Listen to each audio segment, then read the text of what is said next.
संस्कृति के सबसे बड़े पर्व यानी कि महाकुंभ में का आगाज़ हो गया है। आज 13 तारीख है और शाही स्नान भी है। तमाम सारे साधु संत, हाईटेक साधु संत आ रहे हैं। कोई टार्जन बाबा गाड़ी से आ रहे हैं तो कोई महात्मा बुलेट से आ रहे हैं। कोई विशेष प्रकार के वाहन बनवा के आ रहे हैं, कोई हाथी से, कोई घोड़े से, कोई ऊँट से आ रहा है। लेकिन हमको इसी कुंभ में ऐसे अनोखे बाबा मिले जो किसी हाईटेक वाहन से नहीं आए बल्कि वो साइकिल से आए हैं। और वो कहीं से नहीं, यहाँ दूर से, पास से नहीं, वो 800 किलोमीटर दूर ऋषिकेश से चल करके उत्तराखंड से आए हैं। मैं उनसे, हिमालय के योगी जी हैं, मैं उनसे जान लेता हूँ क्या नाम है आपका। क्या नाम है योगी जी आपका? मेरा नाम है जगदीश स्वरूप ब्रह्मचारी। ब्रह्मचारी जी किस आश्रम से हैं आप? मैं कैलाश आश्रम ऋषिकेश 10 नाम संन्यास आश्रम से हूँ। तो आपने साइकिल से आना ही महाकुंभ में क्यों चुना? आप साइकिल से क्यों आए? पहली बात तो ये कुंभ पर्व ऐसा है कि आप लोग का बहुत सौभाग्य है। बहुत दुर्लभ संत महात्मा जो कभी अपना क्षेत्र छोड़ते नहीं है। मेरा दूसरा नाम है पहाड़ी बाबा। मैं पहाड़ छोड़ के नीचे आता नहीं हूँ, पर लोग की अनुकंपा करने के लिए नीचे उतरना पड़ता है। तो एक तो पहला नियम मैंने थोड़ा साइड में कर दिया कि अपना क्षेत्र संन्यास जो है, इसको बोलते हैं क्षेत्र संन्यास। एक संकल्प लेते हैं कि वृंदावन 84 कोस के बाहर मुझे जाना नहीं है, और दूसरा संकल्प होता है कि मैं हिमालय छोड़ के कहीं नहीं जाऊंगा। पर ये संकल्प आप लोग की अनुकंपा के लिए मैंने साइड में रखा और इधर आया। और मेरा ऐसा है कि मैं प्रकृति का बहुत मैं प्रेमी आदमी हूँ। प्रकृति, मुझे पॉल्यूशन करना नहीं है, तो मैं कोई वाहन में भी आज तक नहीं बैठता हूँ मैं, क्योंकि प्रकृति को जितना आप प्रदूषित करोगे उतना पाप आपको लगेगा। तो इस हेतु से मैं अपना परिश्रम से, मेहनत से मैं 8 दिन में ऋषिकेश टू प्रयागराज कुंभ मेला पहुँचा हूँ। ब्रह्मचारी जी, जैसा कि आपने कहा, तो आप आज तक कभी किसी वाहन में नहीं बैठे, वाहनों का उपयोग नहीं करते? कभी वाहन का उपयोग नहीं करता हूँ मैं। या तो पैदल जाता हूँ, अगर बहुत 800, 900, 1000, 2000 किलोमीटर हो तो साइकिल का उपयोग करता हूँ। 2 ही विकल्प है मेरे पास। अच्छा योगी जी, मैं देखा, आप दर्शकों को दिखाना चाहेंगे कि आपकी जो साइकिल है वो मुझे बड़ी हाईटेक लग रही है। उसके टायर बिल्कुल पतले हैं। इसमें क्या क्या विशेषताएं हैं? इसमें विशेषता ऐसा है, प्रभु इधर आओ, थोड़ा इधर से आओ, कि ये बिजली से थोड़ा काम करता है। ये भी थोड़ा हाईटेक ही है। हाँ हाँ। तो इसमें एक्सीलेटर भी दिया गया है। अच्छा, थोड़ा ये दिखाओ। ये ऐसे, ये आप घुमाइए, इसको घुमाइए आप, इसको जोर से घुमा, तो ये पहिया घूमता है। ये कम से कम 40,000 की साइकिल है। अच्छा, जिसके माध्यम से, सहायता से मैं ऋषिकेश से प्रयागराज कुंभ मेला को आया हूँ। मैं एक चार्जिंग में ये 40 किलोमीटर चल जाती है। 40 किलोमीटर? जी। और मान लो बैटरी खत्म भी हो गई तो आप अपने पैडल भी मार सकते हो। लेकिन महाराज, ये जो साइकिल आपकी दिख रही है, इसमें हमको कहीं बैटरी बहुत गुप्त जगह है, बहुत गोपनीय है। ये जो रॉड है, इसके अंदर बैटरी लगी हुई है। अगर बैटरी खराब हो जाती, कम से कम आपको 8,000 का खर्चा आएगा। अच्छा, इसकी बैटरी में 8,000 रुपये का खर्चा है? जी। बहुत, इसमें कुल मिलाकर के 40,000 की साइकिल आती है। इसको बोलते हैं हीलो इलेक्ट्रो बोलते हैं इसको। अच्छा। जी। ये जो यंत्र लगा हुआ है, इस यंत्र में क्या है? मतलब ये रिमोट है। अच्छा, इससे लाइट भी होता है कि आगे लाइट हो गई है, दिख रही है आपको? हाँ। यहाँ से लाइट है, लाइट का ऑप्शन है, कंट्रोलर होता है, रिमोट होता है। अच्छा, ये कंट्रोल, ये चालू करने का ये मोड है, कितना आपको तेज भागना है। लो, मीडियम और हाई, तीन क्वालिटी है। हाई पे आप जल्दी पहुंच जाओगे। अगर मान लो यहाँ पे भीड़ भाड़ वाला है तो मैं लो पे चलाऊंगा, जहाँ से दुर्घटना ना हो। और चार्जिंग ना हो तो आप उसको पैदल हाँ आराम से चला सकते हैं। क्योंकि मैं ऋषिकेश टू प्रयागराज 800 किलोमीटर है, तो एक दिन में 40 किलोमीटर ही खींच पाती है, और 60 किलोमीटर मैंने अपनी मेहनत से खींचा है। तो एक दिन में 100 किलोमीटर की रफ्तार से, तो मैं जी बीच में जो मठ मंदिर मिलते रहे, मैं वहाँ पे रुकता रहा और मैं यहाँ आ गया। जी। योगी जी, आप युवा हैं, और चूंकि आप युवा हैं और प्रकृति प्रेमी भी हैं, तो युवाओं के लिए क्या संदेश देना चाहेंगे?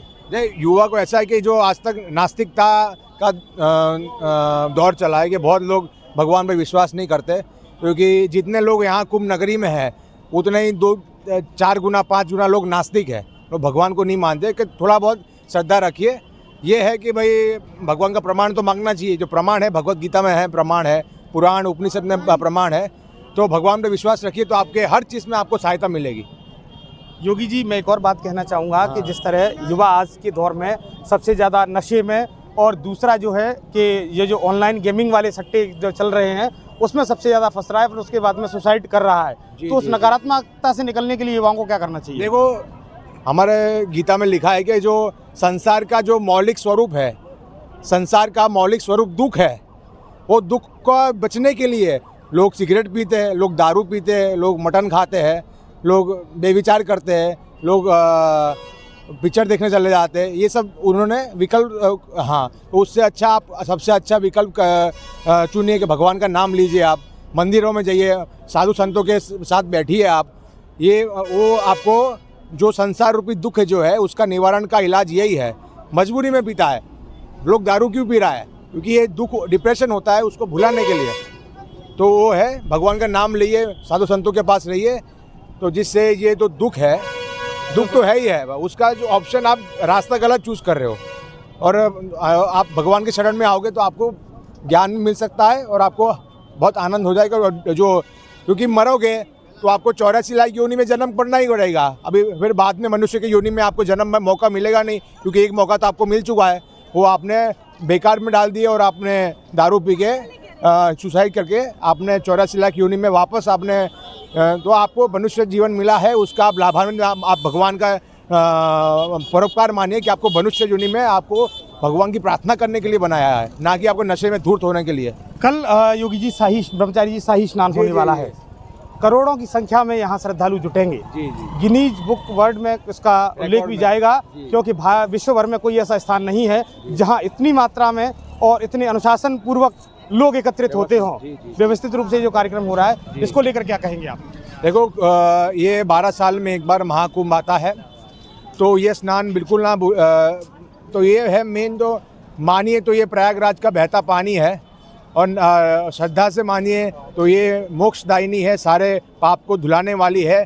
ये जो स्नान है, ये शारीरिक मेल छुड़वाने का स्नान नहीं है। ये मन में उनका जो काम, क्रोध, मद, लोभ, मात्सर्य, अलग अलग दोष है, मन मतलब अंतःकरण में जो दोष है, उसको निवारण करने के लिए ये स्नान माना गया है। और ये स्नान करने से आपके सारे पाप हट जाते हैं और आपका नया जन्म माना जाता है, क्योंकि आपने जो किया वो किया और इस बार आपको करना नहीं है। और इसका स्नान का लाभ लीजिए और आपके मन के जो सारे विकार है, तो जिसमें आपको भगवान की प्राप्ति हो सकती है, आपको स्वर्ग भी मिल सकता है, और आपके लौकिक जो भी आपको कामना है वो कामना पूरी हो सकती है।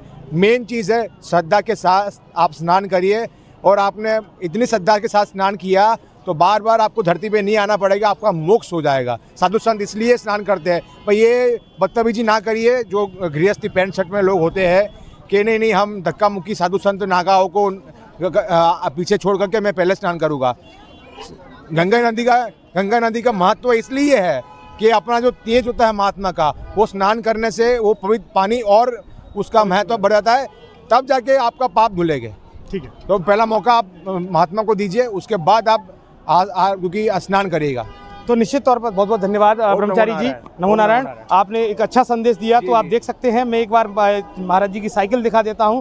ब्रह्मचारी जी की जो साइकिल है वो बड़ी हाईटेक साइकिल है, और इसमें आपको दिख रहा होगा कहीं बैटरी नहीं दिख रही, बैटरी इसमें बिल्कुल गोपनीय है, और टायर ये चल रहा है और 3 माध्यम से ये चलता है। और ये विचित्र प्रकार के योगी हैं जो इस मेले में पहुंचे हैं और जिन्होंने पूरा बताया और युवाओं को एक अच्छा संदेश दिया है, पर्यावरण का काफ़ी अच्छा संदेश दिया है। तो ऐसी ही खबरों के लिए हमारे साथ जुड़े रहिए। महाकुंभ की हम आपको एक अपडेट देंगे। हमारी खबरें अच्छी लग रही हैं तो कृपया चैनल को सब्सक्राइब कर रहे हैं, और फेसबुक पर देख रहे हैं तो फॉलो करना ना भूलें। धन्यवाद।